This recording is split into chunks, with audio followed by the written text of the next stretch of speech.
start off with, it's important for us to acknowledge just the history of Pacific culture and women in the Pacific. And, when the colonizers first came to the Pacific, they were shocked with what they saw. They wrote a lot, in a lot of the journals and the testimonies, how Pacific people, Pacific cultures and the islands held women to really high regard. I think it was Bingham in Hawaii used the word supreme. He was surprised that the Hawaiians held women in supreme regard. So, which is supreme is very ultimate. It's the ultimate. So that's what it was before. You got to remember when colonizers came to the Pacific, it's completely different to what it was in Europe at that time. These colonizers came from societies where women were banned from everything. Women were pieces of property that men could own. Chattel is the word. Like your chair, your table, and your woman. White women were pieces of property for men to own. Woman did not have any right to her own body, her own name. She didn't have right to her children. A woman's name was determined by her father, and then when she married, she was then the property of her husband, so she took the husband's name. This is the society that colonizers lived in, where women were pieces of property and can be exploited. Their married partners could do whatever they want. A woman was not a legal entity in her own right. She had no right to sign for anything. She couldn't sue or she couldn't own property in her name. Once she married her husband, they were one legal entity, and that legal entity was the husband. Even when they divorced, women still didn't have right to the husband's property. It'll fall to either the children or the husband's family. But male first, eh? Male first. Right. Always. Even bathing. So when they took their one bath a year, the woman was last. Yeah. So, that's their societies. They came to the Pacific and they were shocked because it's the complete opposite.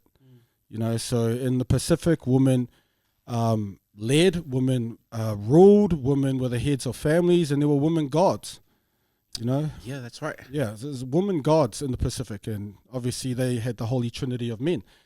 And their societies, not just was a woman a piece of property, but she was banned from universities, banned from higher education. So that means she was banned from being a lawyer, accountant, all those other things. So it's very important for her to get married, because that would be a really important source of income, would be the husband. That's why their marriage rates are real high. Yeah. Come to the Pacific, and the Pacific culture is like Bingham says, the woman is supreme. She is the top. And you think about woman gods, the highest divine being is not just one woman. You have Papatuanuku, the land. You have Hina, the moon, Mahina or Masina, the moon, which is seen to illuminate the night sky when you navigate. There's so many woman gods. Hi'iaka in Hawaii is the woman god of the hula. You have woman god of fertility, which is Haumea. Pele, Papaele. Yeah. Nafanua, the god of war. The god of war is a woman. The god of war is a woman. Exactly. Mahuika, which is known as the one with the fire, who had the technology and knew how to use fire. There's even a woman god of coconuts and woman god of sea animals. Hine Oio in Rapa Nui. So imagine the psychological impact where every day you're giving thanks to women. Yeah. Thank you Papatuanuku for the land which creates the food that nourishes our body. Thank you Hine for providing the illuminated night sky, the moon in the sky, to illuminate the pathways for our boats to navigate. Thank you Hine Oioi for the sea animals that we feast on every night. So imagine the psychological impact when every night you're thanking women for existing. And also environmental, because when you're talking about those gods are markers of environment, and I do recall stories of when they would worship the water god, it was like, thank you for the season of fish. Absolutely. We'll make sure we protect the next fish for the next season. So you personify the ocean like it's a person. So you know that you cannot exploit another person. Absolutely. Right? Yeah. And it's the ocean, and that's the psychological impact. So you're thanking women all the time. Like, imagine that psychological impact on how you treat women, and you see the divinity in woman. So if you have a daughter, you're not raising a daughter, you're raising a young goddess.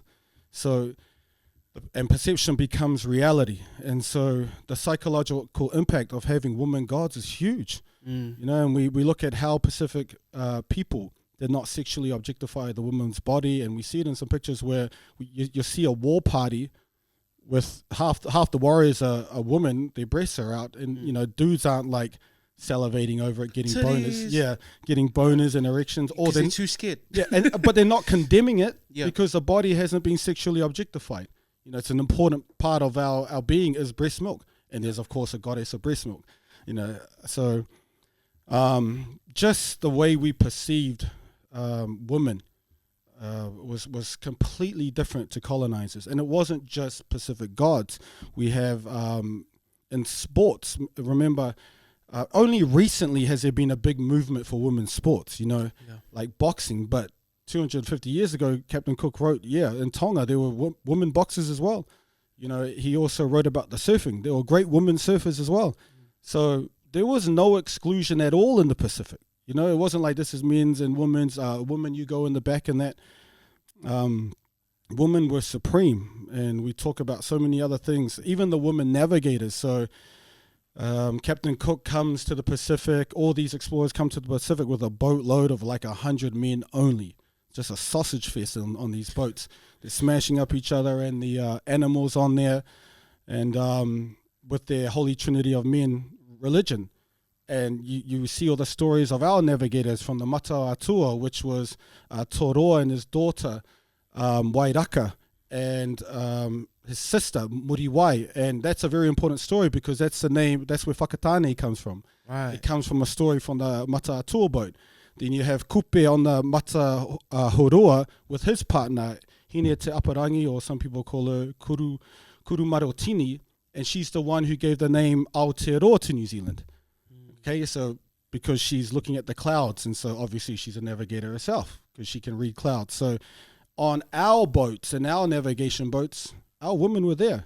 They were very important. So the name Whakatane comes from what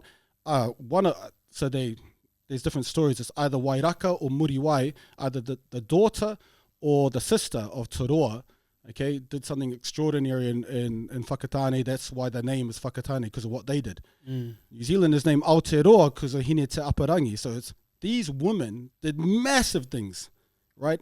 And we didn't delete them. You know, their names still exist today because we held them in supreme high regard.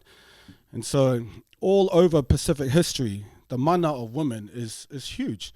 And it's very important that we remember who we are, because feminism isn't new to the Pacific. That is our core. It wasn't even a term, it was just a way of being, right? Absolutely, it's just a way of being. And I'm not saying it in a way where people think, if you speak power to someone, that means it's weakness to another. Like, men played an important role. Like, we worked together in this shit. It was almost like a communal aspect to what we were, right? Like, everyone helped each other. Absolutely, everything was connected. And, you know, it takes a village and all of that stuff. True. And we knew the importance of everybody, but women especially, like the whanua, the land, the whenua, the honua, the land is also named after the placenta, the whenua. It's unifying, so that's why you bury your whanua in the whanua. Yeah. You bury your whenua in the whanua to merge the two creators of life, the land and the woman. The only way that we can get into this realm, if you watch those Disney movies where they talk about a spirit coming into this world and you jump off the hole in space and you come into this world, the only way a spirit gets into this world is through the woman's body.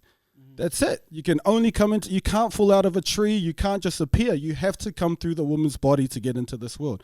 So our people merge the two. So God created a Papatuanuku, God created a woman.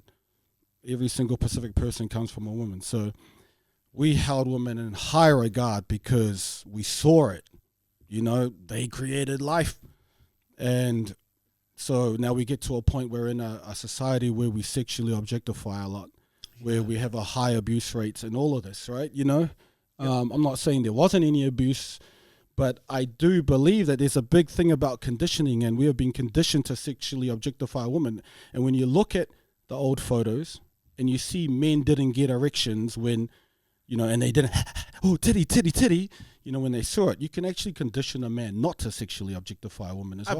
I believe that's true. Yeah. But then again, that's a whole nother media that you need to subject kids to, and whatever, like divinity, divine beings, you have to include them as gods, and that'll affect you psychologically.